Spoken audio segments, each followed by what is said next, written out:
Hello, friends. The long wait is over. Excuse me, hold on a second. We should turn this way a little bit. Cut down on echo.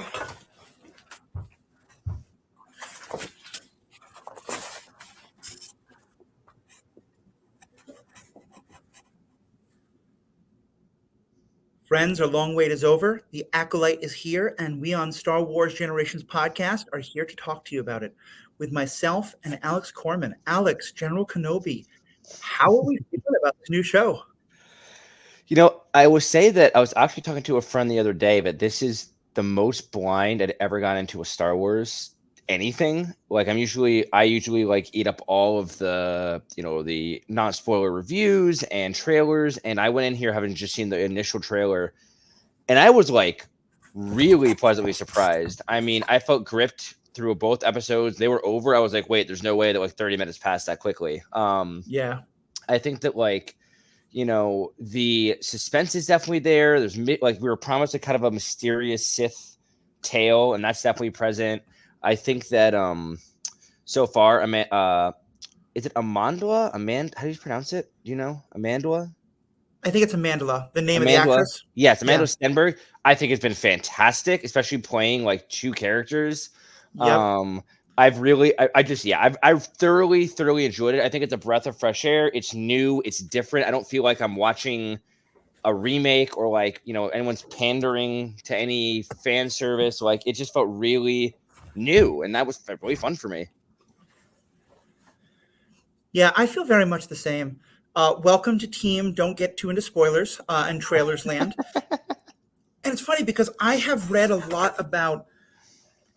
the High Republic books, which I know this is coming at the end of that time. And so there were a couple of references that I definitely caught that we'll go over in a later podcast. But even so, I felt like I had so little idea of what was going to happen, and I loved that. Mm-hmm. And there were a couple of things that surprised me. Big spoilers, by the way. If you don't want to be spoiled for the show, this is definitely the time to check out. Spoilers coming in 3, 2, 1.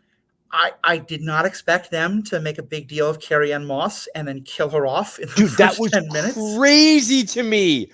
Because like I had the same thought because like that's all they show her in the trailer so heavily, and they've talked her up, and then she's dead 5 minutes into the show. I was like, are you joking? I wonder if we're going to see more of her, but like flashbacks. Yeah, like flashbacks or something. It would be really bold though to have done that. And at first I was angry, but then I just got so caught up in the rest of the story. And agreed. I think Steinberg is doing an amazing job. I haven't seen her in much. The only thing I've ever seen her in was she was Rue in the Hunger Games, which was fantastic. I don't think I realized that. Yeah, that's her. That's her. That's crazy. And the other big casting you might recognize is, do you recognize the guy who's playing the person who sells poison to Maya? He looked familiar, but I couldn't put a finger on him. That's Jason from The Good Place. See, I don't watch The Good Place, but he still looked familiar to me. I'm sure I've seen him online, but I mean, it's him. And then of course, Lee Jung, Filipino surfer, like himbo boy. Oh my god! Like beautiful and thoughtful and caring, as dumb as a box of rocks, and like so this his part is so different, and I just I'm in so far. Yeah. And I'm curious about the mysteries. Oh, go ahead. Oh, I was just going to say that just what we're talking about the actors. I just wanted one more shout out to Lee Jung Jae, who plays Master Soul from Squid Games. I think he is doing absolutely fantastic as well. I mean, like there is no, I know there have been complaints in past Star Wars projects about like acting. I thought every bit of acting was very strong, very convincing, and very fun. Agreed. Even like the youngling, I can't remember her name, but the Padawan who's running around with them is really fun. Jackie. Yep.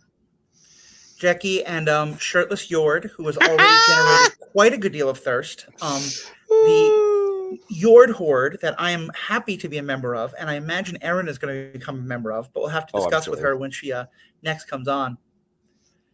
Yeah, it's just, and what I appreciate is that already it feels like I know who these characters are. I know what's going on. Mm-hmm. and they feel so rich. Like, Mm-hmm. you know, Yord kind of walks right in and uses some mind control to like read someone's mind in a way that I think like a lot of people are like, no, wait, that's not what the Jedi are supposed to do. And I think your reaction's supposed to be like, yeah, exactly.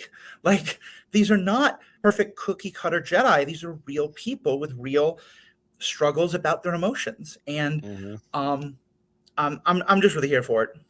Yeah, I mean, they even made a point to like, the Jackie pointed out, Professor Soul. She was like, that kind of attachment or that kind of nostalgia is not like recommended. And like the other Jedi Master, who was only on screen briefly, the one who's all green, she like even said to Master Soul, like, I don't know, as you were still so attached to your Padawan. Like it's like attachment might be frowned upon, but it's like not seen as completely taboo. Like it's like understood and like Mm-hmm. recognized. And I also think it was very cool that like it feels like the story will run through both the character of May and Osha, and so you're kind of seeing the Jedi and the the Sith acolyte, whatever you want to call them at this point. But Mm-hmm. seeing the Jedi Order at its height, like there's Jedi temples all over the galaxy. There's different types of Jedi. I mean, like this Wookiee Jedi, like in the Jedi we know, like you're supposed to like go back to the temple unless you're on a mission. Like it's like very like Mm-hmm. Coruscant based and like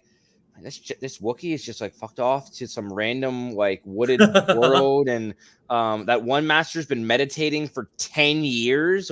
Yeah. Like it's super cool. Like like you said, it feels very rich, and like I don't feel like it was. I think it was a breath of fresh air because it's these characters we don't know, but I immediately felt like I do know them, and I feel comfortable with them, and I like am engaged with them, which I think is very hard to do like off the bat. I don't think I felt completely that way with a character since like maybe Din in Mando, like feeling like connected pretty Mm-hmm. early on. Like that was just it's really well done.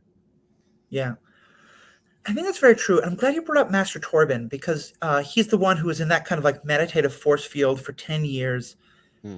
And I'm so curious about that because I think that a lot of times when we think of a Jedi withholding their emotions, it's often these very external ones. You know, it's love, it's attachment, it's desire, it's possession and jealousy.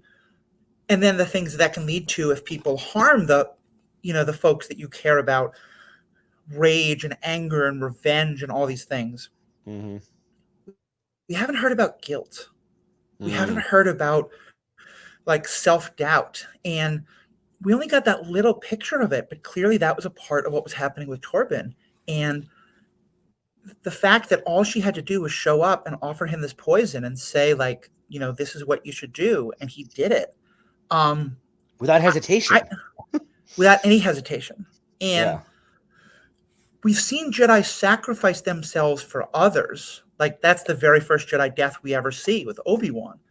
Mm-hmm. But I can't ever remember a Jedi just sort of, I mean, basically unaliving themselves. Literally, that's what Yeah. they do. Yep.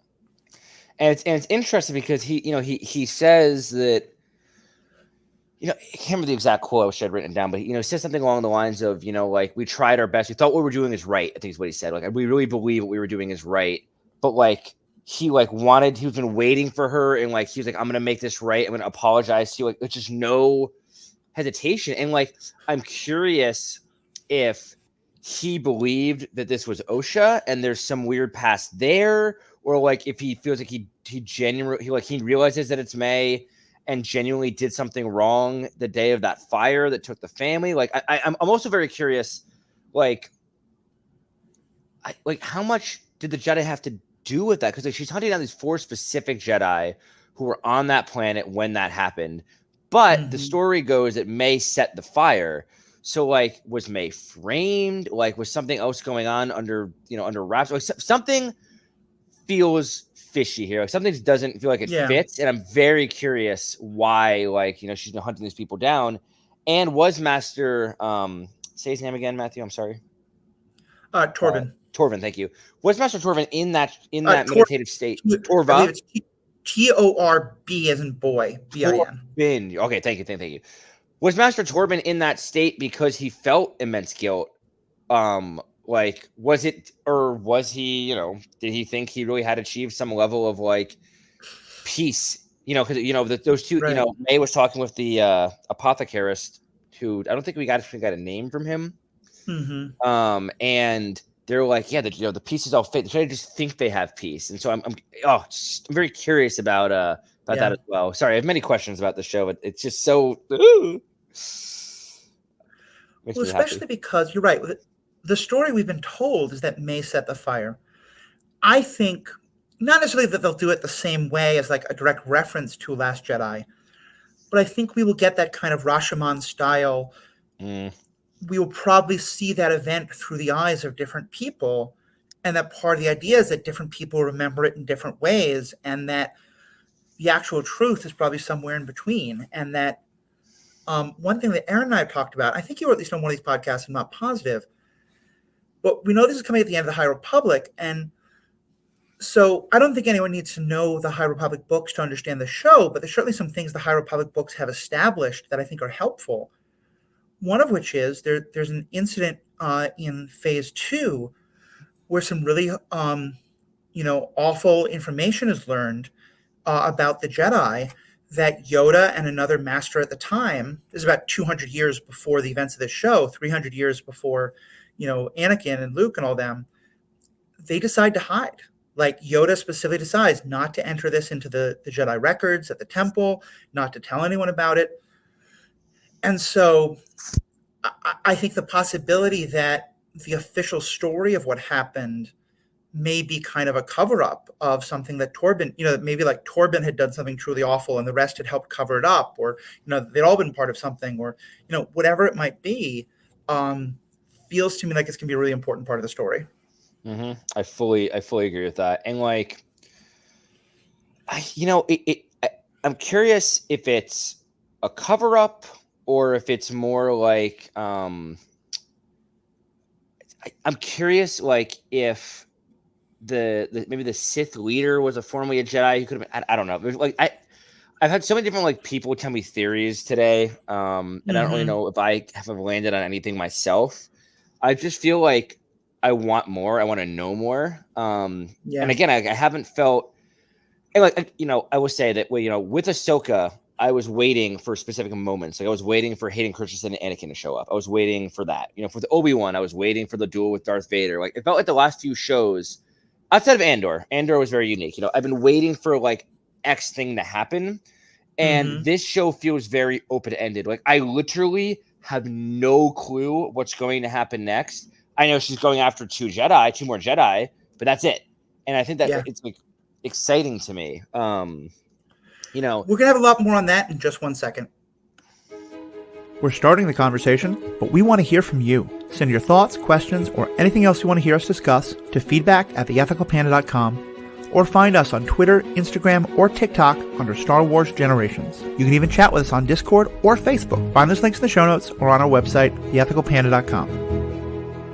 And if you like this content, why not become a member? You get early access to ad-free episodes for all Ethical Panda podcasts, along with bonus content at the end of most episodes and members-only episodes. It's just $5 a month or $55 for a full year. Sign up at theethicalpanda.com or through the link in the show notes. And now, back to our episode.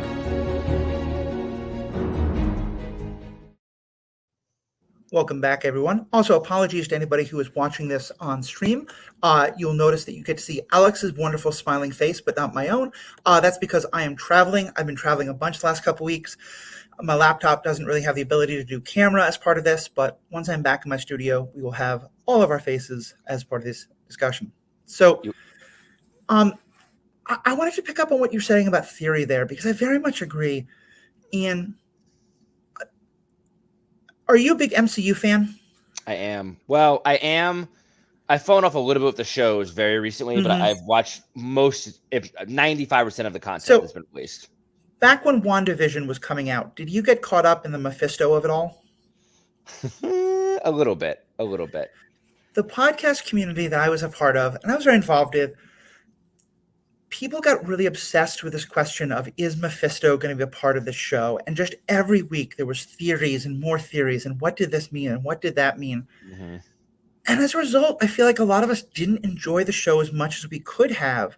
And I kind of intentionally pulled away from it and watched a lot of people I know. Like, I think I enjoyed it a lot more than a lot of other people I know who by the end talked about how disappointed they were because they felt like all these theories had been set up and none of them were paid off. And I had to kind of, be like, you guys kind of did most of this yourself. And I I think you're right. I very much want to know who is the Sith, in part because I want to know to what extent are we honoring the story from Darth Plagueis and that book, which is extended universe, so it's not officially canon, but certainly a lot of stuff from those books have been brought into the canon, or are we going in a totally new direction? But other than that, there isn't a big moment I'm waiting for. And Yeah. I think I'm going to try as hard as I can not to get into theories. I think I really want to Mhm. just be able to enjoy this show as it is and just take each week as it is without being like, oh, well, maybe this meant that. And so I'm going to kind of wait to see if this thing I think is going to happen happens. Yeah, and I totally agree with that. And like like I said, I tried to think of theories, but I couldn't even like come up with anything because it's not like in past. I was especially with Star Wars, I'm notorious for trying to come up with theories on things. Like with Ahsoka, I had theories after every episode. When Episode 7 came out in theaters, I wrote down like 3 double space pages or single space pages on my laptop on what I thought was going to happen in the rest of the trilogy. Like I had because I knew the characters, I knew the story, I knew like the vibe of that era, so I could make educated guesses and theories. But like these are currently like, I mean, as someone who hasn't read the High Republic books, I don't know any of these characters at all, and like Yeah. I don't at this point I don't even know how the Jedi Order functions. I mean, we saw a youngling literally say, "I see fire spreading everywhere," and I think that if imagine for a minute if young Anakin Skywalker said that in front of Mace Windu, like I mean, Mace Windu would have immediately crucified this poor child because Mm-hmm. he's talking Sith talk, but this child says it, and immediately Master Soul is just like, yes, the Force is that. It can grow like that, like very like accepting. I actually kind of like I can see how these Jedi became the later Jedi, but I like Mm-hmm. the current Jedi more so far. Like they're like we don't Yeah. make rash decisions. We have a constructive conversation. Like, but we also like allow people to be themselves. Yeah, their attitude seems to be like I was thinking about the thing you mentioned before about how attachments are still very much like frowned upon, but not like 100% cut off. It feels to me like this is an era of alcoholism is bad, but like, yeah, if you have one or two drinks, okay, but don't let it get out of control. Versus the total abstinence of um, the of the Clone Wars time. And Mhm. the thing about fire, first of all, I don't know if you felt this, but I thought it was a really well done misdirect because at first I thought it was a flashback that was actually young May or young I did too for a second. OSHA Yeah. until they established clearly that it wasn't.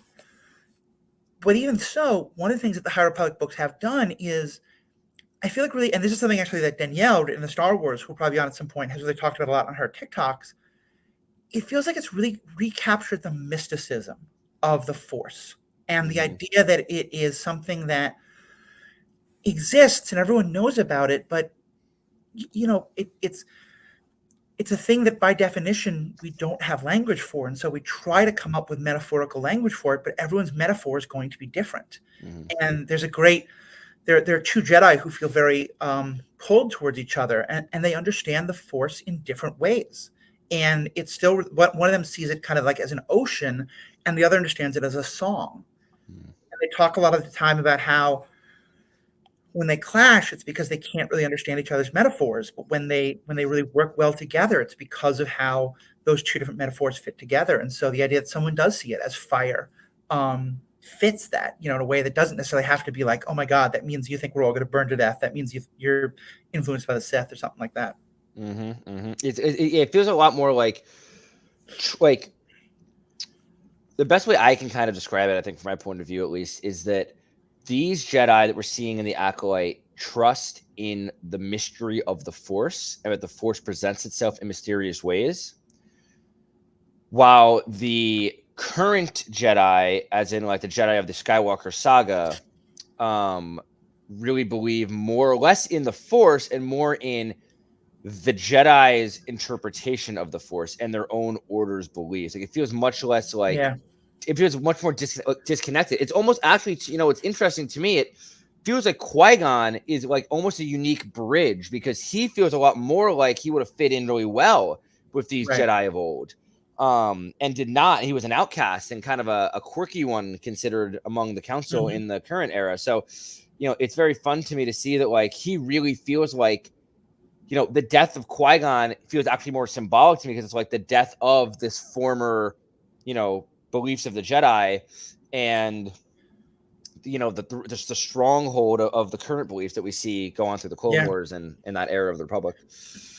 And I think it goes all the way into Last Jedi, where when Luke says, he says one of the things that the Jedi did was that their arrogance of thinking they were like that they had like mastery of the Force. And Mm-hmm.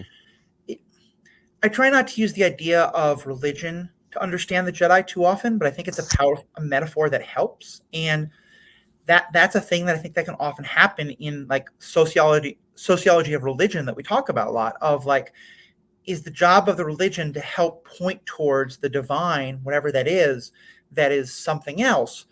Or how much does it become like, no, we want people to see the divine in us, and that only through us and things like that. Mm-hmm. Mm-hmm. And then I think that's kind of what Luke is calling out. And I think in some ways, like Luke would want to look back to this time more in terms of what he thinks the Jedi could be, because a lot of the critiques that I think, and that, but I also like that it does seem like, maybe Saul's attachment to his Padawan is a little bit too much. Maybe we are that the events we're seeing now could well be the reason that by the time of Mace and all that, people are just saying, just don't have any attachments. It just gets too muddy and messy. And think about what happened to Saul and all those people back then. And and it's also something I just want to touch on quickly is that it's interesting to me that May and Osha are twins because they're both Force sensitive beings, and both experienced the same trauma and both believed that the other was dead. But you see how both of them went completely different directions, and what the influences that they surrounded themselves with and how they reacted to it, shows how the Force can react so differently, even in siblings. And it was also, I think, very cool to see a Jedi who walked away from the Order was still immediately like, she wasn't shamed. She was like, it was my choice. The Jedi were like, all right, that's fine. Mm-hmm. You went and became a mechanic and did your own thing, and immediately accepted to like be helpful back on a mission, and like there was no hesitation. Versus like the Jedi working with Ahsoka was like they had to run up the flagpole. The council had to debate it. Like Mace was all sassy about it, calling her a citizen. Like it was just such a different time. Yeah. And it's so cool to see that big, and I recognize that like, clearly the general world still sees the Jedi as being oppressive and pompous and too much. And I'm sure we'll see more of that, but they seem a lot more likable to me than the Jedi that we're familiar with. Mm-hmm. I will say also, and here's a little bit of spoilers for the most recent books of the High Republic, so skip ahead a minute if you don't want to hear that. I am a little curious as to how this fits in the timeline, because this is 100 years after those latest books, and the situation is very, very different. As of the last High Republic book we got, there's another one to come out pretty soon. But at the point that book ends, like the galaxy is split down the middle between these two warring factions, one of which really has the Jedi on the run and is kind of kicking Jedi ass. And so I admit that when like it opened with the words of like, we've had centuries of peace, I kind of did some math and was like, that doesn't fit. But maybe something is maybe in the books that I'm reading, something will be undone so that everyone forgets about it. I don't know. But I'm not bothered by that. I'm just kind of curious. But even so, I'm saying like this period is still very different than the High Republic books we've seen in terms of the way the Jedi are functioning and things like that. Yeah. What else caught your attention about these episodes? That's a good question. I think that for my first impressions, first of all, some of the visuals, it was interesting because I thought that like some of the visuals were fantastic and some of them looked bad. Like the ship crash looked awful, like bad CGI. I'm sorry, but like I noticed that like, some of I think they did some combination like CGI practical effects on some things and they looked fantastic. I mean, like the practical effects for Pip the droid, for the Trade Federation folks, like all that looked like really crisp and fresh and cool.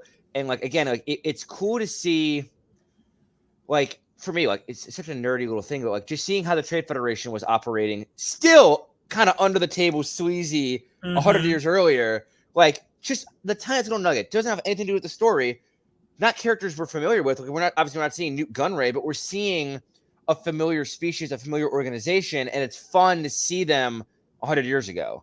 It was fun to see like the temple gold plated and like shiny, and I don't know. It just kind of had this cool little zip to it all.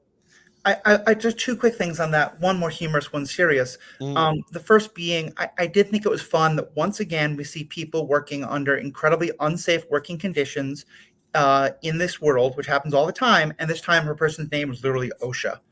Yeah. OSHA is the American organization that is supposed to handle workplace safety, and we've often said that like the Death Star needed OSHA to come in and insist on like railings on the walkways and stuff like that. But more seriously, the Neomodians, and this is something that Riki and I, my other co-host, have talked about a good deal. The Neomodians were incredibly racist, very like Japanese, Asian, but especially Japanese kind of stereotype in the language they used. And here they sounded like they had an alien accent that sounded similar, but it was not the kind of like super exaggerated. And again, I am white.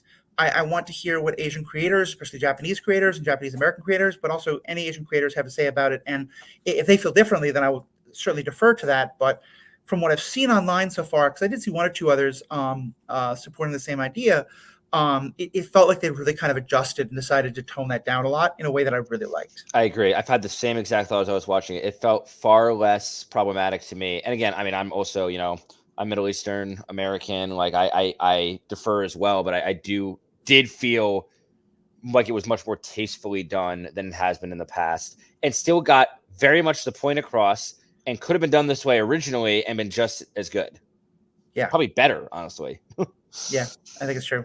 This doesn't mean I need to see more Gungans and them not have quite the same patois accent. I'm kind of done with them in general, but yeah. we'll see. And then the last thing I kind of just wanted to bring up quickly is I don't have theories, but the brief moment we saw this Sith master, whatever he is, whoever he is, it gave off very like, here's a guy in a mask, very Kylo Ren, Darth Vader-esque, vibes, like, but it's obviously pre all these guys. I don't know why, the mask is just to hide his identity or what the deal is, but it's interesting to me because like he has a red lightsaber. So clearly he's been trained, it's for our listeners might not know, like in order to attain a red lightsaber, it's not just like finding a red kyber crystal. You have to pour your hate and anger into the crystal through the Force to basically like turn it to the dark side, because kyber crystals are naturally like attuned to the light side. And so he clearly has been trained to some level, has to have some knowledge or access to Sith holocrons, Sith tech, Sith temple, something. So I'm very curious to see where that goes, but he was very menacing, and like the voice was just cold. But what really struck me was what he said, in that like the Acolyte kills without a weapon. He's very like harping on this, like that's very not the Sith we know. Like, the Sith we know are very aggressive, like do murder with weapons, murder in any way possible, like achieve their goal no matter what. But this guy has very specific ideals, which I think is very interesting. Yeah, I'm really curious about that. And this is kind of related. I really liked the fact that so far May doesn't have a lightsaber, and that it's clearly something that like she has to work towards. And this whole thing of like you have to learn how to kill with different weapons, and so she has to kill with a knife. In what I thought was a really kind of badass way of playing specifically upon the Jedi's empathy and their desire to, try to rescue others at times at the expense of themselves. And the way she took advantage of that was so brilliant.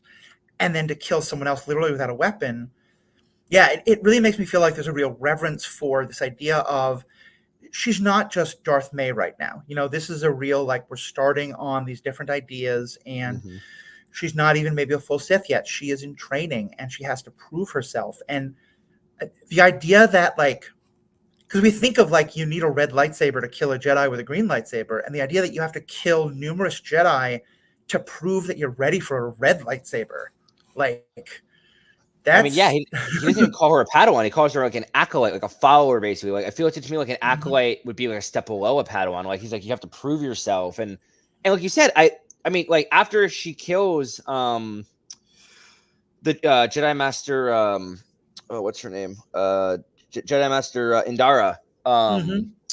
She like goes to kill the bartender, and like probably retroact, like from a standpoint should have to prevent her like identity from being revealed, but like sees Mhm. the child and chooses to let him live. Well, that's very not like, I mean, we just saw in Tales of the Empire like absolutely merciless killing by the Inquisitors. Like it's not the typical dark side we know where you just kill to cover your ass, killed just to kill. Right. Like it was like there was a moment of compassion, which makes me feel like May's not fully gone. We saw a lot of fear in her. Every time she said, like, attack me with all your might or whatever, like there was fear in her voice, very clear Yeah. fear. Um, and so like to me, like this Sith master, whoever he is playing on that fear, playing on her past anger and trauma. And I'm very curious to see like what Osha's role is, if she's able to bring her sister back, like if they have to confront each other, confront this dark side user, like there's Mhm. so many questions I have, and I don't need answers right this second, but I'm excited to learn them. I'll just say one other thing about that, and it's gonna be kind of a wrap up and a last wrap up stuff you want to have. We're gonna try and keep this episode kind of short. I love that from the very beginning they made very clear that these are twins, that these are Mm, two distinctly different beings.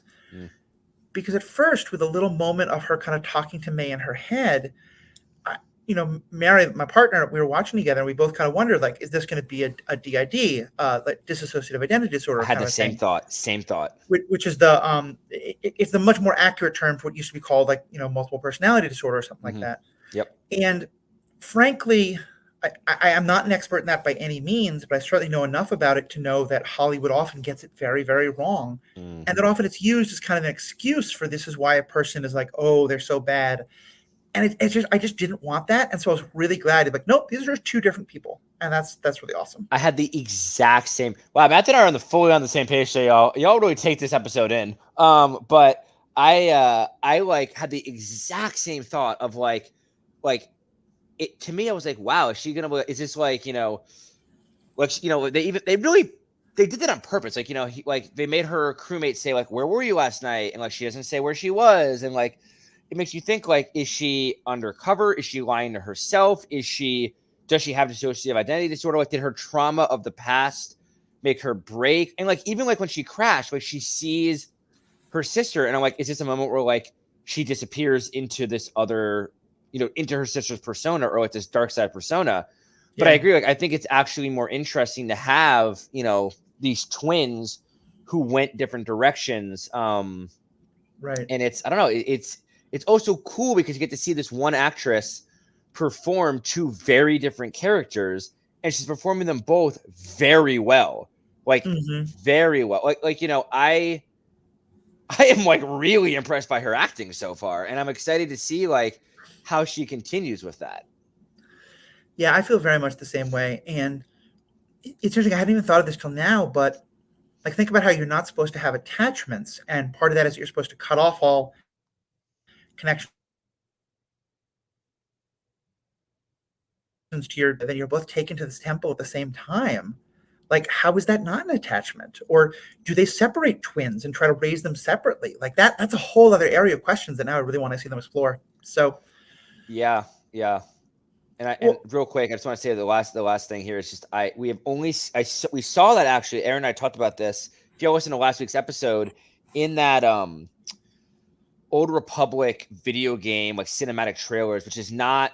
I don't know if it's actually considered canon or not. I don't think it necessarily is, but we see like the Jedi separating siblings who both have force sensitivity, and like how they would, and like bringing commentary in like how they would take one and not the other, and how that can affect the psyche of both, and oh wow, the distrust that could exist there. And it's really interesting because I've always wanted an exploration of that, because I've always thought to myself that thing is like, I don't, Matthew, do you have any siblings? yeah, I do. A So younger like sister. if you know, what can you imagine like if you two were like children together growing up, and then suddenly a Jedi Master comes, they trains you both, and they take your sister away from you, and they say you're not worthy, your sister is. So not only are you told you're not good enough, but then your built-in sibling and best friend or your sister is taken from you now, and like your sister probably is then taken away, and is like, well, I miss my sibling, I miss my person, and it's just crazy to think like how Jedi have destroyed families like that, and like just thought it was the will of the Force when they could have taken both, or they could have left them both alone. Like Yeah. it's so Yeah. it's I'm very excited to see that explored, and the obviously like May was presumed dead, but the implication I've at least understood it is that Osha was already a Padawan, or being at least touted to enter the order at this point.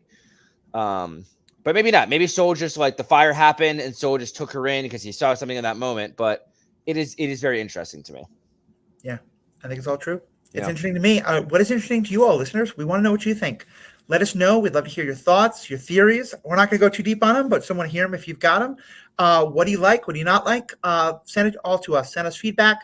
Theethicalpanda.com. It has all the information. The show notes has all the information. Please let us know what you think. Please keep listening. Please share this with your friends. And most importantly, we have spoken. Stay classy, Coruscant. I might have said that one already. I'm sorry. It's okay.